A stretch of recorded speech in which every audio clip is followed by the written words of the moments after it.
14절에 사람들이 여인이 타작마당에 들어온 것을 사람이 알지 못하여야 할 것임이라 라는 말씀을 통해서 하나님은 우리를 보호하시는 하나님, 보호해 주기를 원하시는 하나님이시라는 것을 깨달았습니다.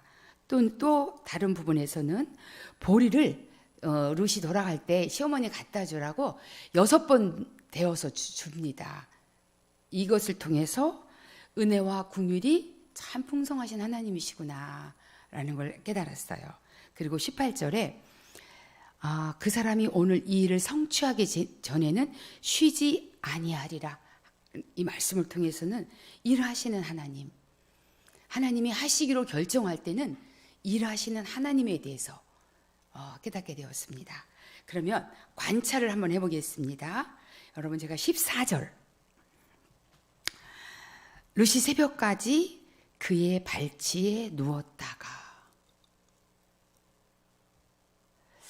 여러분, 이걸 글로 읽을 때는 여러분들이 굉장히 무감각하게 지나갈 수가 있어요. 이거를 근데 장면으로 한번 우리가 생각을 해봅시다. 구절을 다시 읽을게요.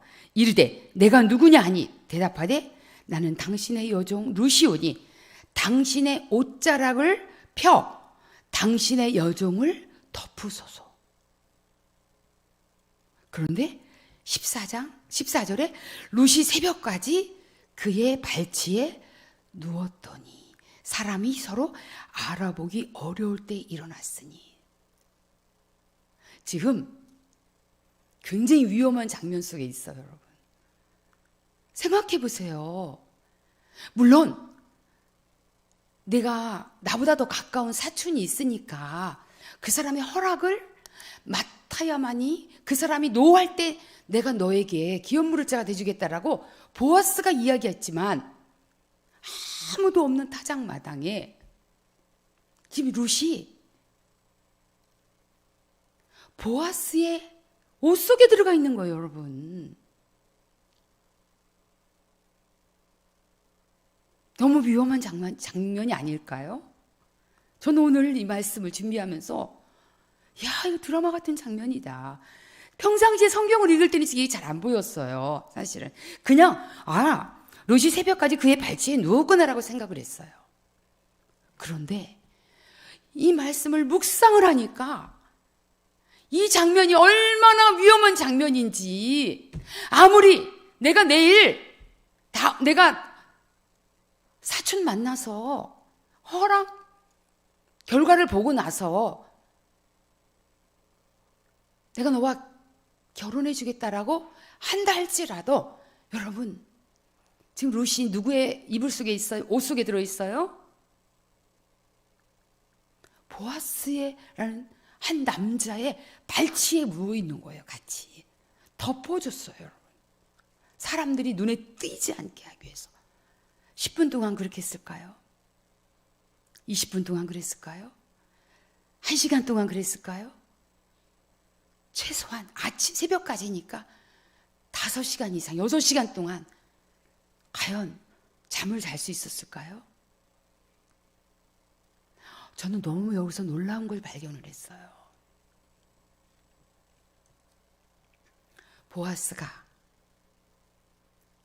룻은 목욕하고 깨끗이 단장하고 보아스에게로 간 거였어요. 나는 당신의 아내가 되기 원한다고 그랬어요. 그러나 저는 이걸 오늘 좀 묵상했습니다. 소리가 날까봐, 사람들이 타작마당에 들어온 것을 혹시라도 알게 될까봐 말하지 않았을 거예요, 둘은. 그러나 한 옷 속에 같이 있는 거예요, 지금.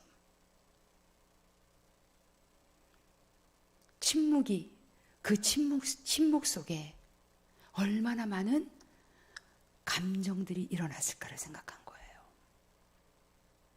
차라리 둘이 앉아서 이야기를 하면 덜 민망할 것 같아. 그렇죠? 차라리 얘기를 하면, 밤을 새워서 도란 얘기를 하면 그러나 침묵하는 그 순간에 얼마나 많은 수많은 감정들이 오고 갔을까. 보아스는 과연 룻이 내가 남편이 될 수 있을까? 또 룻은 내가 과연 이 보아스의 아내가 될 수 있을까? 왜냐하면 어떤 한 사람이 있었기 때문이에요. 그 사람이 허락해야만이 가능했던 일이었기 때문에. 여기에서 우리가 볼 수 있는 것은요, 보아스의 그 절제함이에요, 여러분. 남성에게 있어서 이런 상황 속에서, 이런 장면 속에서 여전히 룻을 지켜줄 수 있다는 게 너무 대단한 것 같아요, 저는. 여러분, 우리가 서울시장 선거, 그리고 부산시장 선거 왜 했죠? 원인이 뭐였어요, 우리가? 그것을 하게 됐던, 이렇게 임기를 마치기 전에 할 수밖에 없었던 원인이 뭐였어요, 이게? 절제함이 없어서 그랬던 거예요. 아마 여러 사람이 있을 때는 그렇게 하지 않았을 거예요. 그러나 단둘이 있을 때 충분히 일어날 수 있는 어떤 상황들 속에서 한 분은 그 수치심을 감당할 수 없어서 먼저 가셨고, 한 분은, 저는 부산시장 그분 인터뷰하는 날 뉴스를 들었어요. 깜짝 놀랐어요. 야, 저분 되게 용기 있다. 저걸 인터뷰까지 하시다니. 부적절한 관계였다라고 말할 수 있다는 거. 용기라기보다는 너무 부끄러웠어요, 저는. 어디서 무너집니까? 온 세간을 떠들게 했던, 우리 알잖아요, 여러분. 충남도지사 사건도 얼마나 수치스러운 일이었어요.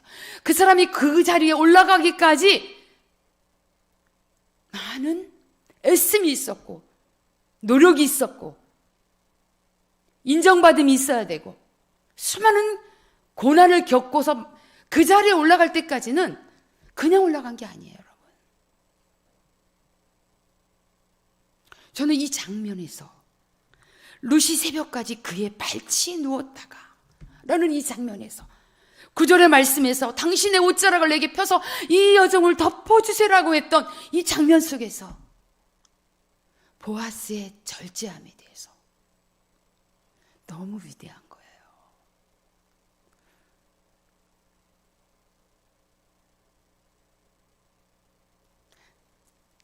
부부 안에서 이런 것들이, 이 경계선들이 무너졌을 때 가정에 이혼을 불러오게 되고 많은 문제를 일으키고, 그렇지 않다 할지라도 그 아픔이 오래오래 흔적으로 남아있게 되고, 이거 쉬운 문제 아니잖아요, 그죠? 되게 어려운 문제예요, 여러분.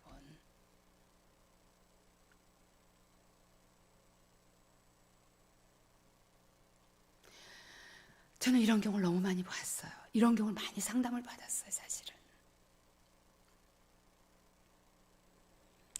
그 사람이 저 문제만 아니었으면 멋지게 인생 성공할 수 있는데, 여러분, 다른 죄들은 쉽게 사람들이 덮어져요. 특히 지도자에 대해서. 그러나 이런 죄, 성적인 문제의 죄들은요, 잘 안 덮어져요. 그래서 우리가 권위를 갖고 있는 사람들일수록 이 부분을 정말 조심해야 돼요. 교회 영적 지도자들로부터 시작해서 사회 각층의 지도자들 뿐만 아니라 한순간에 훅 가는 게 이 문제예요, 여러분. 정말 조심해야 될 영역이에요.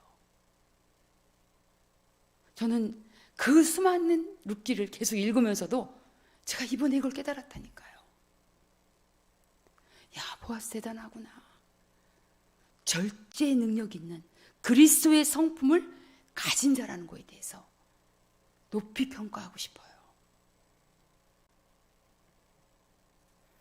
이 부분이 무너지면 다 잃어버리게 돼요. 명성도, 때로는 가족도, 자녀와의 관계도 다 바뀌어질 수가 있어요.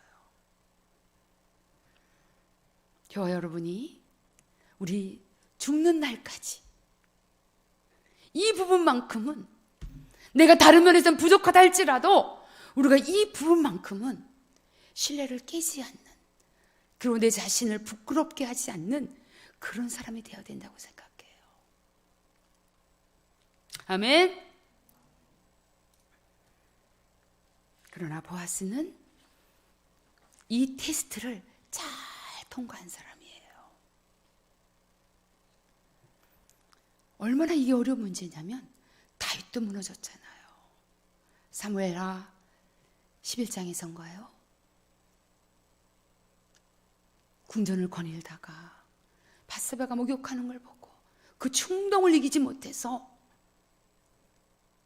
자기의 신복이었던 우리아를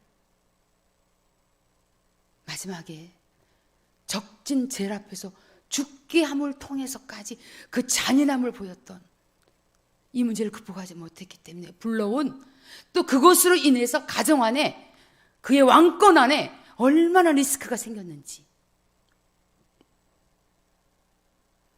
사실 보아스가 갖고 있는 이 환경은, 지금 이 장면은 다윗이 유혹받은 장면보다 훨씬 더 위험한 장면이에요, 여러분.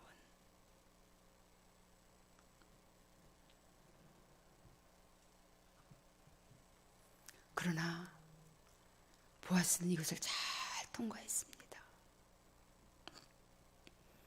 전 이 말씀을 준비하면서 정말 여러 가지 많은 생각들, 많은 사람들이 떠올랐어요. 그러나 제가 그 떠오른 사람들에 대해서는 열거하지 않겠습니다.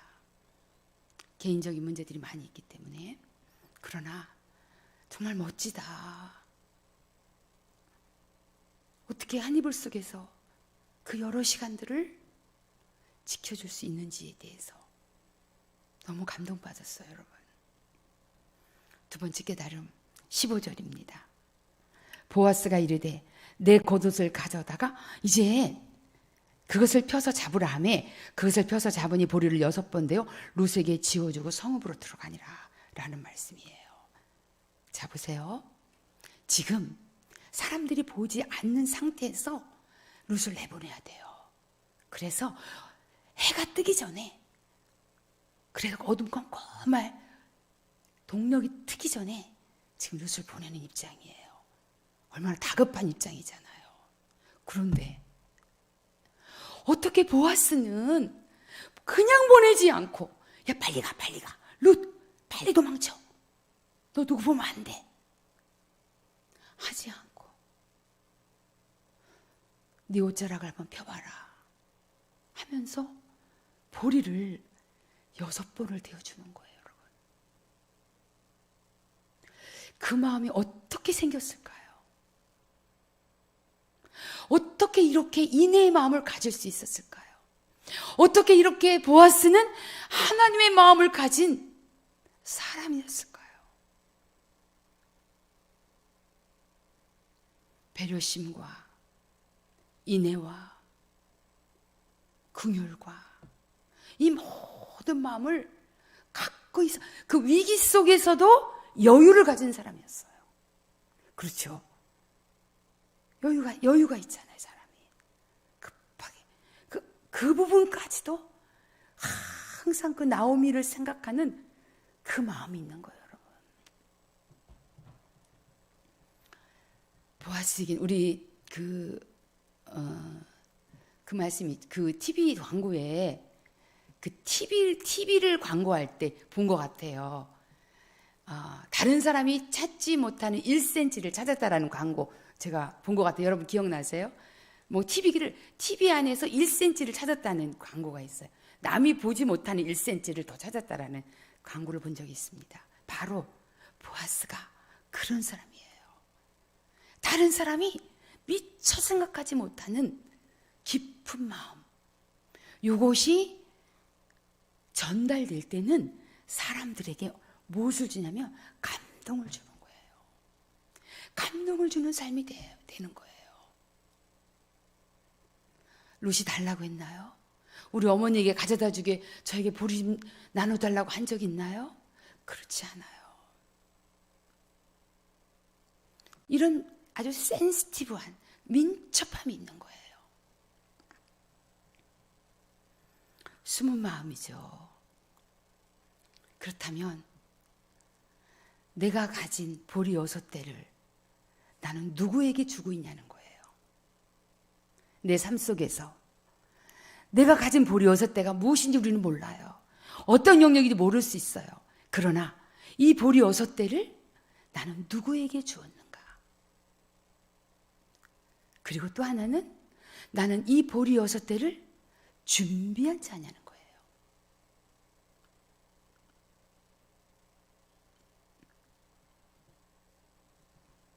그 다음 깨달음이에요.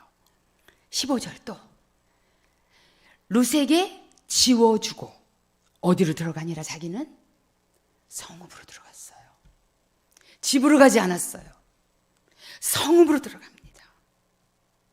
자, 여러분, 룻,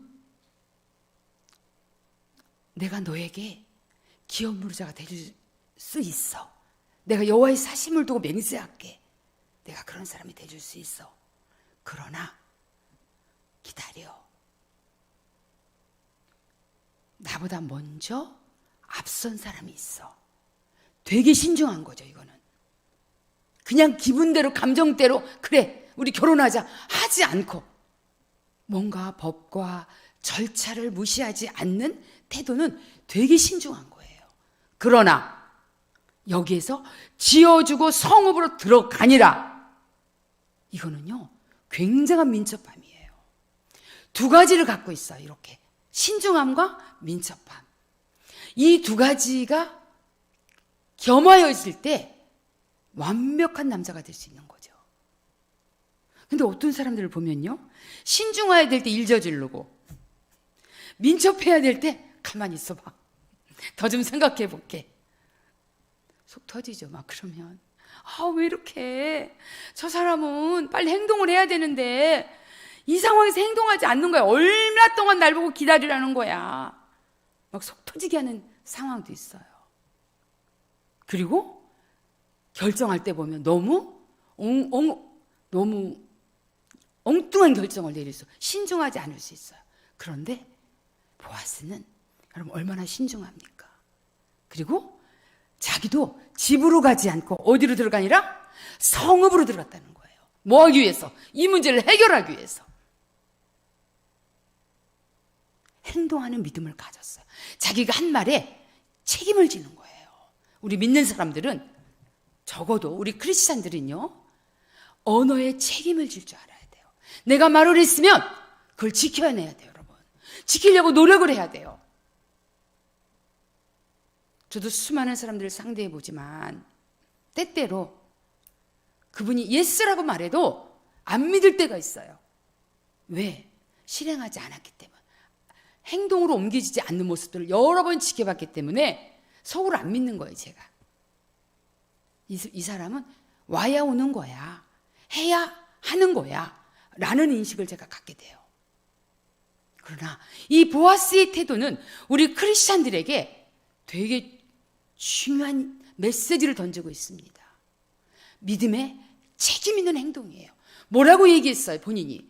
내가 하나님의 살아계심을 두고 맹세하노니 내가 이 약속 지킬게라고 얘기했거든요. 집에 가서 생각해보고 또 생각해보고 석 달 열흘 동안 소식도 없고 연락도 없다고 생각해보세요.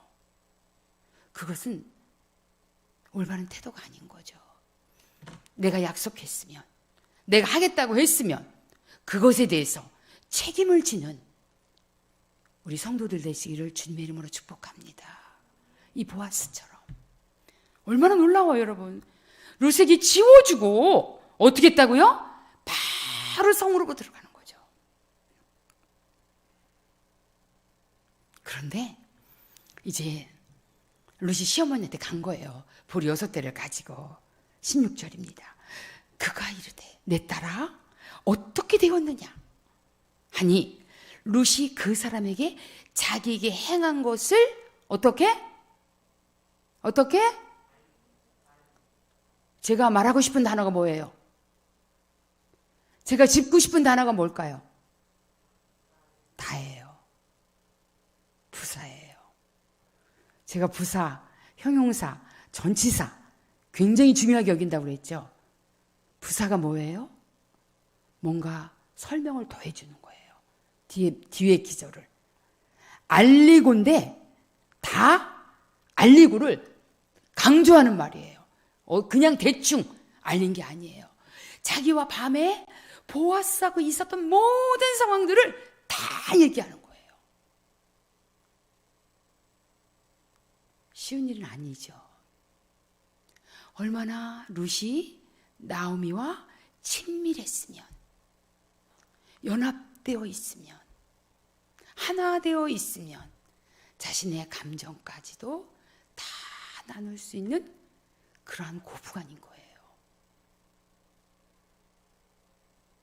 이것이 그리스도와 성도와의 관계가 이렇게 돼야 되는 거예요. 여러분, 기도할 때 하나님께 이렇게 다 말합니까? 룻이 나오미에게 이야기한 것처럼 여러분의 기도가 하나님 앞에 앉으면 그대 앞에 서면 할 말이 없어요? 무슨 말을 해야 될지 모르시나요?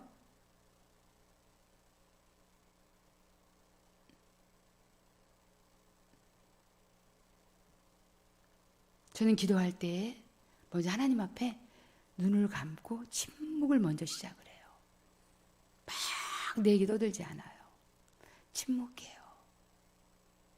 그래서 마음에 떠오르는 것들을 한 가지 한 가지씩을 하나님께 이야기해요. 그러면 미처 생각하지 못했던 것까지도 기도할 내용들이 떠올라요. 기도가 뭐 거창해야 됩니까? 유창해야 됩니까? 그렇지 않아요. 때로는 속을 읊조릴 때도 있고 때로는 크게 십층이 떠나가게 기도할 때도 있어요. 그래서 목사님이 때때로 조금 소리 낮추라고 난리 나게 생겼다고 할 때도 있어요. 그러나 때때로 가만히 있을 때도 있어요. 그냥 heart to heart. 내가 내 마음이 하나님께, 내 마음까지 다 아시는 주님께 heart to heart. 마음과 마음으로 그냥 연결시킬 때도 있어요. 다 말하니라.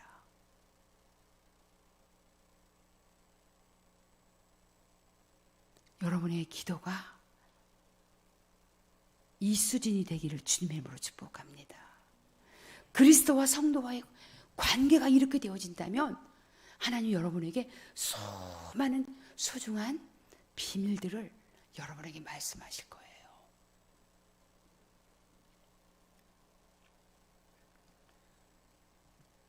그 다음에 뭐라고 그랬어요? 17절 이르되 그가 내게 이 보리를 6번 데워주며 이르기를 빈손으로 내 시어머니에게 가지 말라 하더이다. 빈손으로. 여러분, 사람들 만날 때 매번 그러라는 건 아니지만 누구를 방문한다든가 만날 때 빈손으로 가지 마세요. 그 작은 이 물병 하나 같은 선물 빈손으로 안 가고 이거를 가져가도요, 이게 굉장히 관계를 부드럽게 해요. 옛말에 목구멍이 열려야 귓구멍이 열린다는 말이 있어요. 그거 아세요?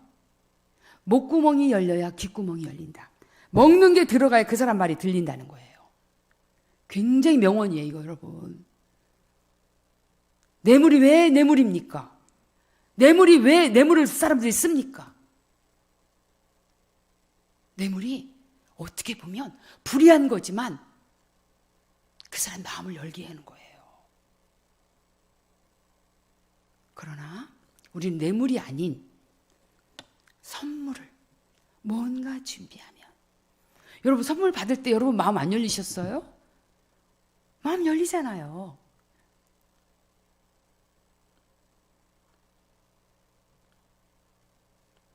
여러분 별거 아닌 것 같아도 자녀들에게 이거 가르치셔야 돼. 너 어른들 찾아뵐 때, 누구 만날 때 절대로 그냥 가지 마라. 뭐라도 하나 사들고 가거라. 그럼 우리는 그런 마음이 들어요. 참 가정교육 잘 받았다. 얘가 어떻게 이런 태도가 있지? 그거 하나만으로도 충분히 점수 따는 거예요. 빈손으로 보내지 않았어요, 보아스는. 이걸 보고 우리는 섬김의 리더십이라고 그래요.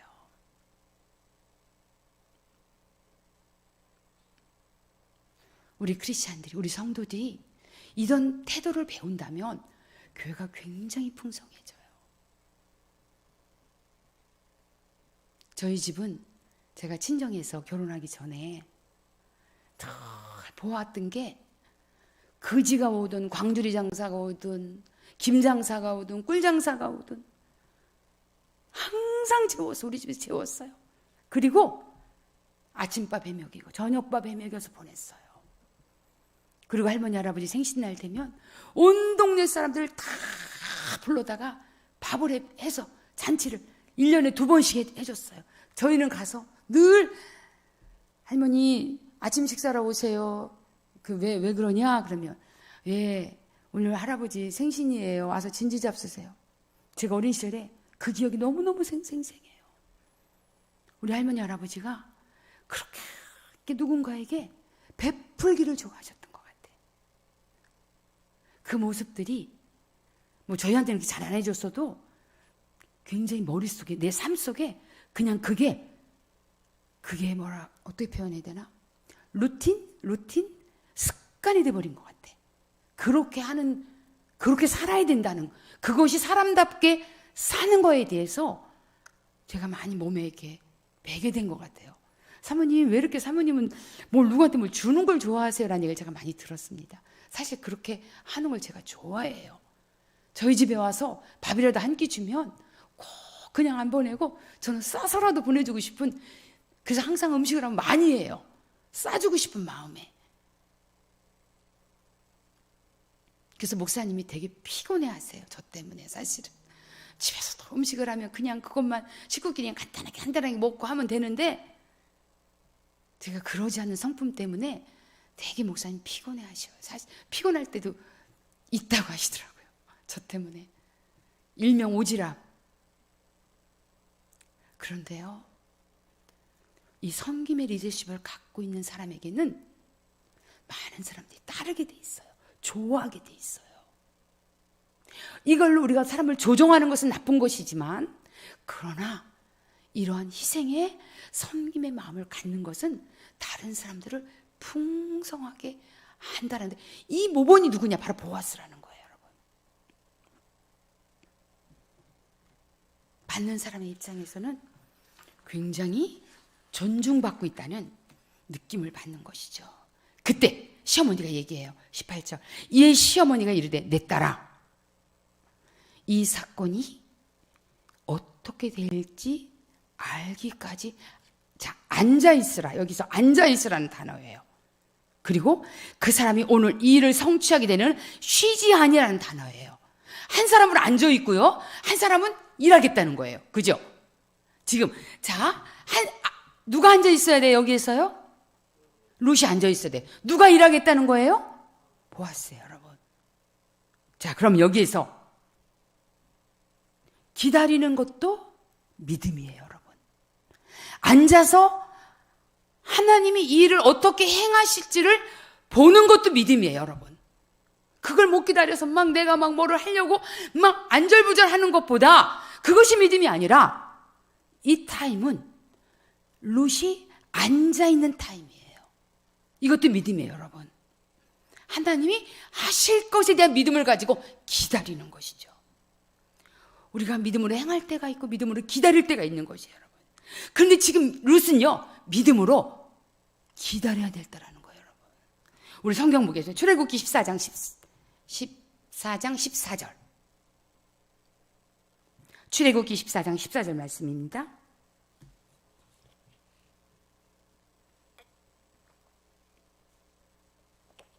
같이 읽겠습니다. 시작.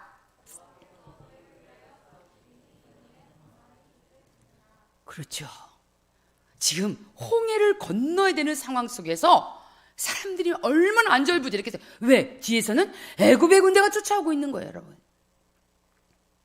지금은요, 코너에 지금 갇혔어요. 도관에 든 쥐가 돼버린 이 이스라엘 백성들을 향해서 하나님께서 모세를 통해서 뭐라고 말씀하세요? 여호와께서 너희를 위하여 싸우시리니 그가 일하시리니 너희는 뭐 할지어다? 가만히 있을지어다. 가만히 앉아 있으라는 거예요. 기도할 필요가 있어요. 하나님, 제가 지금 일어나서 나가서 행할 때입니까? 아니면 지금 내가 믿음으로 기다릴 때입니까? 이것을 분별할 수 있는 지혜를 달라고 기도해야 돼요, 여러분. 여러분, 때때로 우리는 앉아서 기도해야 될 상황이 올 때가 있어요. 그리고 때때로 나가서 행해야 될 타임이 올 수도 있어요, 여러분. 그런데 두 단어, 앉아있으라는 단어와 그가 일이 성취될 때까지 쉬지 않고 일하겠다라는 이 단어, 상반된 단어이지만 둘 다 믿음에 관련된 단어예요. 둘 다 믿음이 필요해요. 앉아있는 것도 믿음이 필요하고요, 일하는 것도 믿음이 필요해요. 여러분, 저는 오늘 룻기 3장을 2장까지 지나 3장을 오면서 되게 지금 분위기가 역전됐잖아요. 그런데 1장에서는 하나님이 잠잠하셨어요. 그런데 3장에서 보니 그가 돌아왔을 때에 3장을 보니까 지금 어떤 손이 보이냐면요, 여호와의 손이 지금 뭔가 움직이고 일하고 계시는 것을 여러분이 믿음의 눈으로 지금 보셔야 돼요. 지금 여러분, 지금 배우에서 지금 드라마에 등장된 사람은 세 사람이에요. 누구예요? 나오미와 룻과 보아스라는 세 사람이 지금 등장되어 있어요. 그러나 실제로 우리가 성경을 읽으면서 보이는 또 다른 한 사람이 계세요. 한 분이 계세요. 누구일까요? 하나님이란 분이 계세요. 하나님이 지금 이 일 가운데 계속해서 일하시고 계시고 사람들의 마음을 움직이고 계시고 믿음으로 행하게 하시고, 이런 것들이 여호와의 손이 지금 행하고 계시다는 거예요, 여러분. 이것이 뭐예요? 하나님이 함께 하시는 축복이에요. 지금 이 사람들의, 이 세 사람 안에 여호와 하나님이 함께 하시는 축복을 지금 경험하고 있는 거예요, 여러분. 자, 우리 다시 룻기 4장 1절부터 보겠습니다. 6절까지 읽겠습니다. 같이 여러분 읽겠습니다. 시작.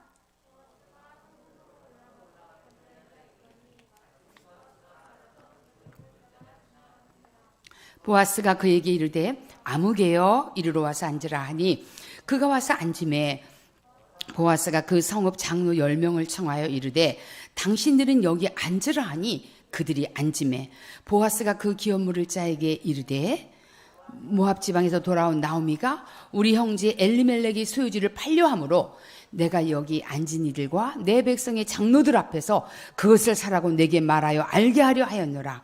만일 내가 물으려면 물으려니와 만일 내가 물으지 아니하려거든 내게 고하여 알게 하라. 내 다음은 나요 그 다음은 물을 자가 없느니라 하니 그가 이르되 내가 물으리라 하는지라.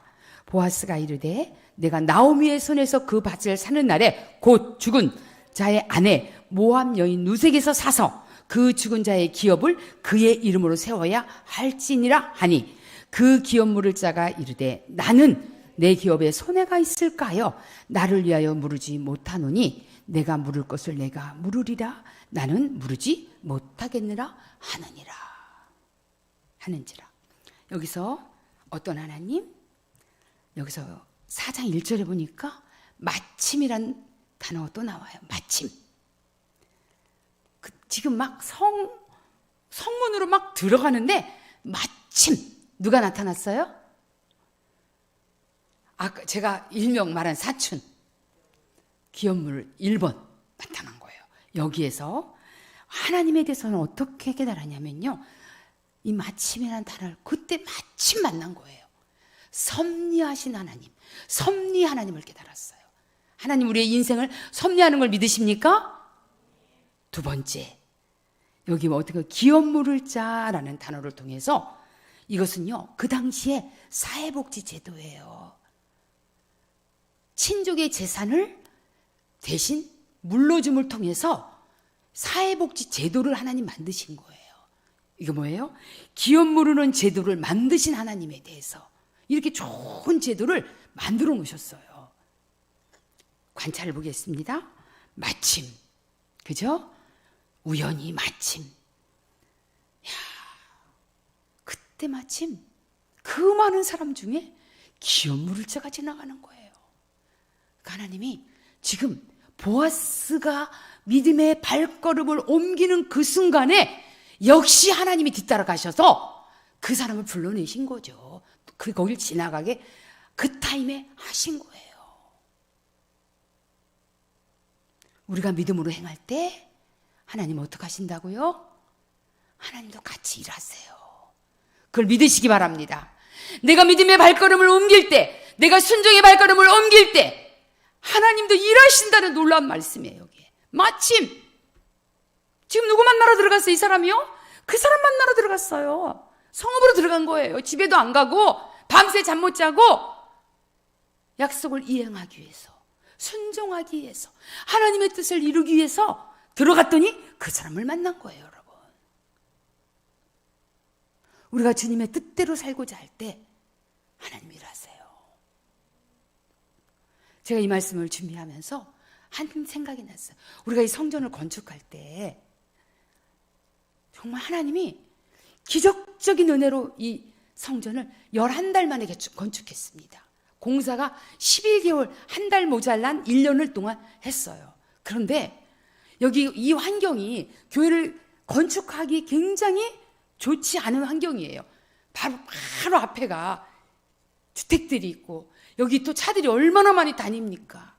우리 지하 파구할 때 리모컨이 얼마나 많이 와서 길을 막아야 되고 수없는 정말 고비마다 또 막 그 시멘트 리모컨 차가 막 하루에 수십 대가 와야 되는 그때는 비가 억수같이 쏟아질 때 막 우리는 예배당에서 하나님 이 비를 멈춰달라고 막 간절히 기도하는데 정말 그때 하나님이 기적적으로 비를 하늘은 완전히 잿빛인데도 불구하고 기적적으로 하나님이 리모컨을 불 수 있는 타임에 비를 안 내려주시더라고요.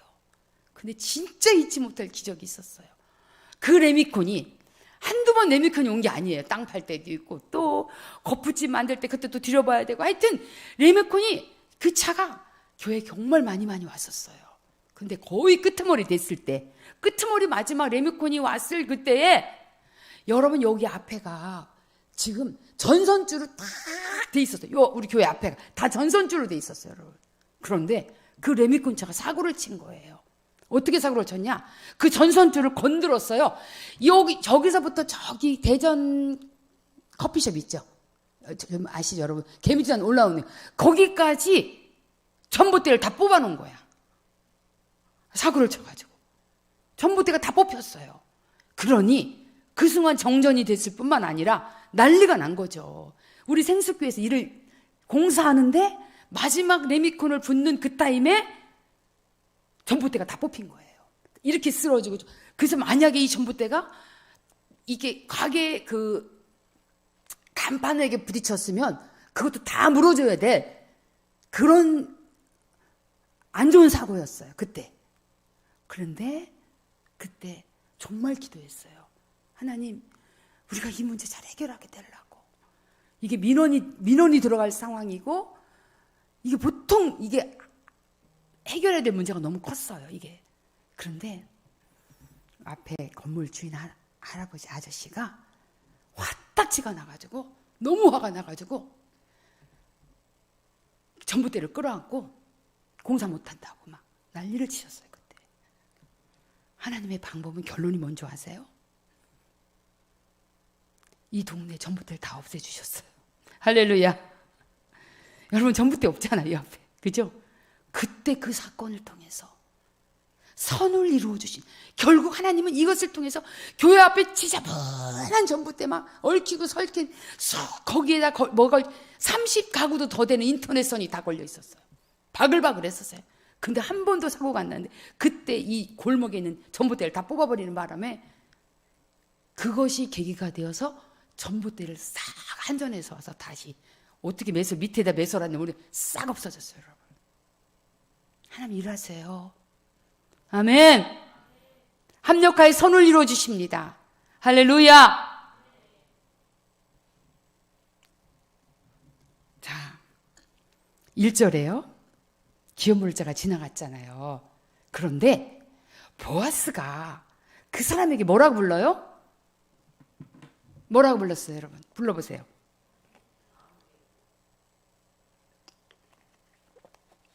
세상에, 나는 성경에서 성경 66권 중에 이름 없는 사람 처음 봤어. 이름이 없어. 아무개야. 여러분, 이거 그냥 지나가시면 안 돼요. 분명히 이름을 갖고 있어, 이 사람은. 그죠? 이름 없는 사람이 어디 있습니까? 다 이름을 갖고 있어요. 그런데 성경은 이 사람의 이름을 기록하질 않아요. 우리는 이름을 갖고 태어나서 이름 없이 갈 것이냐, 정말 이름답게 살다가 그 이름 빛내고 갈 것이냐예요, 여러분. 너무 웃겼어요. 저는 성경을 아무개? 어머, 아무개 씨? 분명히 자기와 친척지간이라면 이걸 알 텐데 이름을 왜 아무개를 불렀을까? 또 성경은 왜 이 사람의 이름을 기록하지 않았을까를 묵상하게 된 거예요. 그랬더니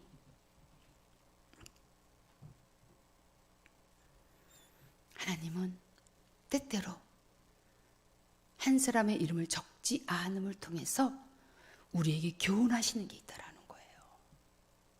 결국 이 사람은요, 현실주의자예요. 기회주의자예요.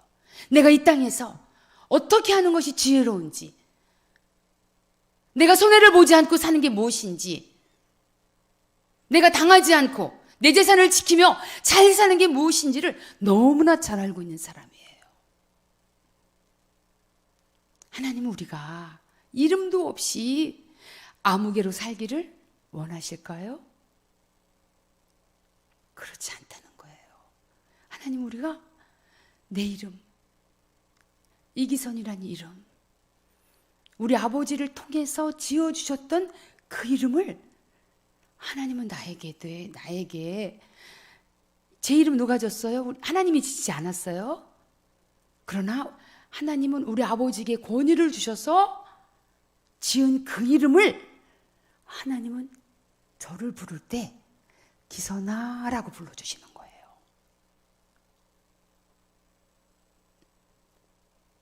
우리 아버지가 지었던 그 이름을 하나님도 동일하게 사용해서 불러주신다는 거예요.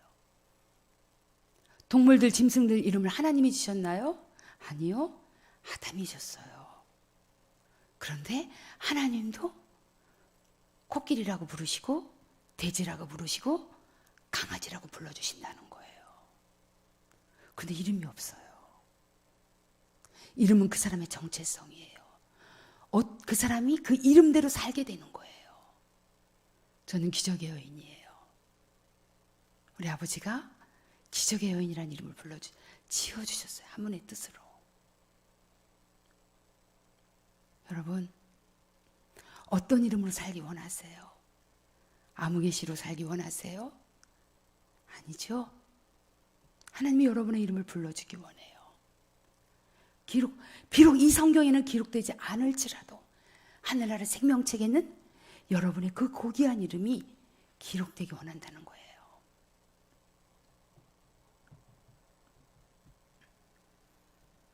그런데 이 사람이 보세요. 처음에 어떻게 했냐면 기업 물으라 하니까 모르겠다고 했어, 안 했어요? 모르겠다고 했어, 안 했어요? 했죠. 그래, 내가 기업 물을게 라고 대답을 했어요. 그런데 왜 이렇게 하겠다고 한 사람이 왜 갑자기 번복을 하냐고요. 이 사람은 현실주의자예요. 기회주의자예요. 자, 제가 설명합니다. 보세요. 나오미에게 자식이 있어요, 없어요? 없단 말이에요. 그죠? 아들들 다 죽었기 때문에 자식이 없어요. 그러면 이 아무개 씨가 기업을 물려줬어요. 자기 재산을, 자기가 저축한 돈을 가지고 엘리멜렉의 땅을 다시 누구한테 파는 걸 다시 사서 나오미에게 줬어요. 그러면 나오미가 죽으면 그 땅이 다시 누구게 될까요? 아무개 씨 땅이 되는 거예요. 아무개 씨 재산이 될 수 있겠죠. 왜? 자식이 없잖아요. 그런데 여기서 보아스가 이 말을 한 거예요. 너 기업 물을 수 있지. 그런데 룻과 결혼해서 그 엘리멜렉의 기업을 잇게 하라는 거예요. 결국 뭐예요? 내가 손해보게 되는 거야. 난 너 너무 좀 일하게 생겼네? 내 기업에 손해가 있을까 하여가 그 뜻인 거예요, 여러분. 얼마나 현실주의자예요. 얼마나 기회주의자입니까? 조금도 손해보지 않아요. 여러분, 제가 여러분에게 도전합니다. 믿음으로 사는 것은 손해보는 거예요, 여러분. 포기하는 거예요. 남 주는 거예요. 내가 손해보지 않기로 결정한다는 것 자체가 어불성설이에요, 여러분. 남들이 볼 때, 너 너무 미련해. 왜 이렇게 미련하게 살아? 왜 그렇게 바보같이 살아? 우리는 그렇게 살아야 돼요. 너무 똑똑해지지 마세요. 너무 계산하지 마세요. 하나님 일에 미련해지세요. 어리석어지세요. 너 왜 이렇게 바보 같냐고 소리 들으세요, 그냥. 그게 정답이에요, 여러분. 그렇게 산 사람, 그렇게 산 보아스, 망했나요? 불행하게 됐나요? 절대 그렇지 않아요, 여러분. 내가 똑똑해지려고 할 때 우리는 이 아무개 씨처럼 되는 거예요.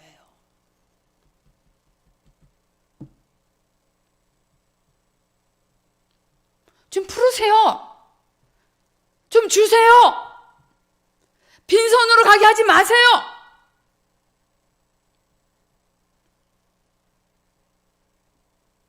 이 땅에 한 번 왔다가요, 우리 다.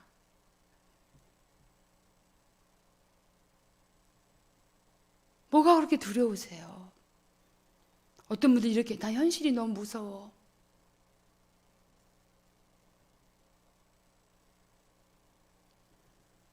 하나님 앞에 미련한 자가 되세요. 사람들이 그렇게 말하는 소리 들으세요, 그냥. 당장은 손해볼 수 있어요, 여러분. 이 사람이 희생과 수고하지 않겠다는 거예요. 조금이라도 내 기업에 손해가 날까봐 나는 계산하겠다는 거예요. 이것은 그의 선택이에요. 이것은 이분이 반드시 그 사람의 알리멜렉의 가문의 재산을 기업을 되찾아줄 의무는 없어요. 옵션입니다. 이거는 선택인 것이에요. 내가 싫다면 어쩔 수 없는 거예요.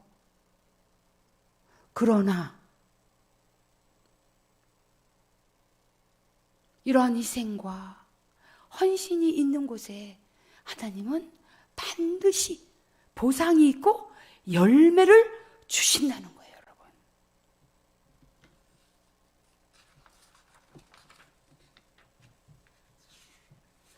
우리 사회에서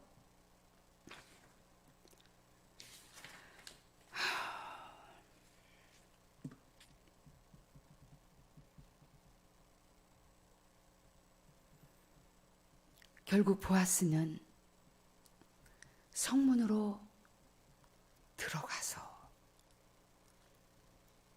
이 사람과 단판을 짓고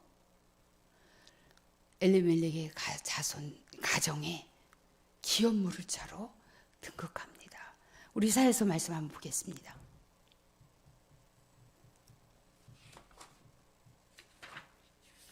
같이 읽어볼까요?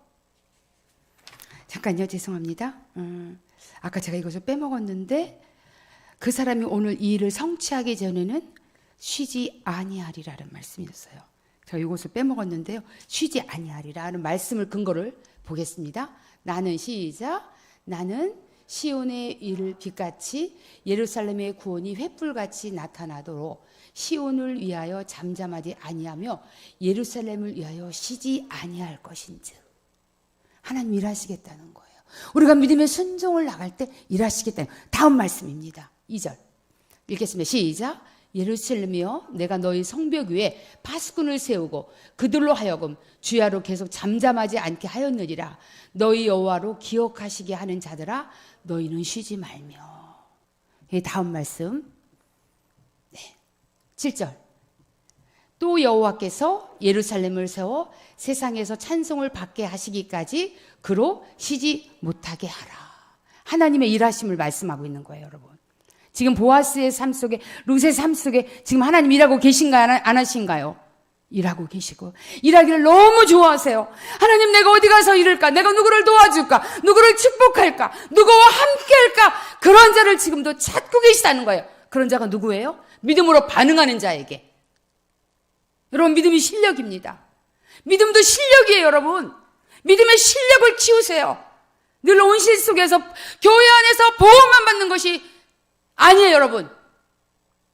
여러분 도전하세요. 믿음의 실력을 키우는 것에 도전해 보시라고요. 다음 말씀을 보겠습니다. 네, 이 말씀 보겠어요. 이사야서 62장 10절 말씀 읽겠습니다. 시작. 성문으로 나아가라 나아가라 백성이 올 거를 닦으라 큰 길을 수축하고 수축하라 돌을 제하라 만민을 위하여 기치를 들라 여호와께서 땅끝까지 선포하시되 너희는 딸 시온에게 이르라 보라 내 구원이 이르렀느니라 보라 상급이 그에게 있고 봉이 그 앞에 있느니라 하셨느니라. 저는 이 말씀 이사야서 말씀을 또 하나님 보여주시고 깨닫게 하면서 이것이 바로 보아스가 한 행동이에요. 성문으로 나갔어요? 안 나갔어요? 나갔어요.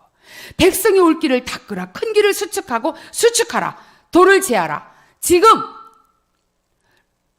자기 안에 있는 장애물을 어떻게 했어요? 극복하기 위해서 아무개씨를 만나고 있는 거예요. 돌을 제하기 위해서. 여러분 이 보아스의 이 믿음의 행동이 어떤 결과를 안주하세요? 예수 그리스도가 오게 하는 문을 열었다는 사실이에요, 여러분.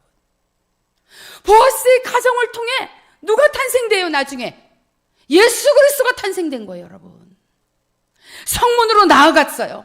그가 믿음의 발걸음을 띄웠어요. 단순히 이것이 엘리멜렉 가정의 기업을 물러주는 것이라고 생각했지만 보아스가 띄었던 그 발자국은 이 땅에 예수 그리스도가 오게 하는 놀라운 발자국의 첫 발자국이 되었다는 거예요, 여러분. 만약에 이 보아스가 그 발걸음을 띄지 않았다면, 그 헌신을 하지 않았다면, 그 희생을 감수하고 자신의 재산에 손해를 끼쳐가면서 엘리멜렉의 가정의 기업을 잊게 하지 않았다면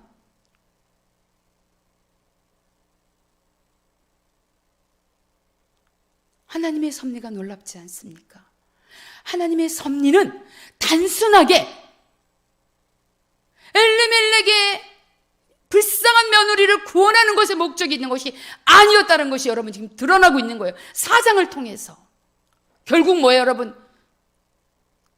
예수 그리스도가 오실 길을 어떻게 하고 있다고요? 수축하고 있는 거예요, 여러분. 이 자손의 이 자식의 누가 나왔어요? 다윗 왕이 태어난 다윗 왕가의 이야기예요. 왕가의 이야기 지금. 여러분 그냥 저 불쌍한 며느리하고 불쌍한 시어머니를 구원하는 이야기가 아니에요, 여러분. 다윗 왕조의 이야기예요, 여러분. 더 나아가서 예수 그리스도의 족보의 이야기예요, 여러분. 그래서 이루기가 너무 중요한 거예요, 여러분. 제가 처음에 강의할 때 얘기했을 거예요. 단순하게 보지 마라. 이 성경은 그냥 사사기 속에 하도 훌륭하고 좋은 얘기라서 감동주라고 떼어낸 얘기가 아니라는 사실이에요, 여러분. 성문으로 나아갔을 때, 그 길을 수축했을 때, 그 길을 통해서 누가 오십니까? 예수 그리스도가 오신다는 사실이에요, 여러분. 이 놀라운 이야기예요, 여러분. 룻기를 통해 여러분의 눈이 열리기를 원합니다. 하나님이 한 사람의 희생과 헌신을 통해서 예수 그리스도의 길을 예비했던 이 보아스의 믿음의 행동이 바로 저와 여러분의 행동이 되어서 우리의 가문을 통해서 믿음의 가문이 계속해서 전수되어지는 그런 은혜가 있기를 예수 그리스도로 축복합니다. 우리 기도하는 시간 갖겠습니다.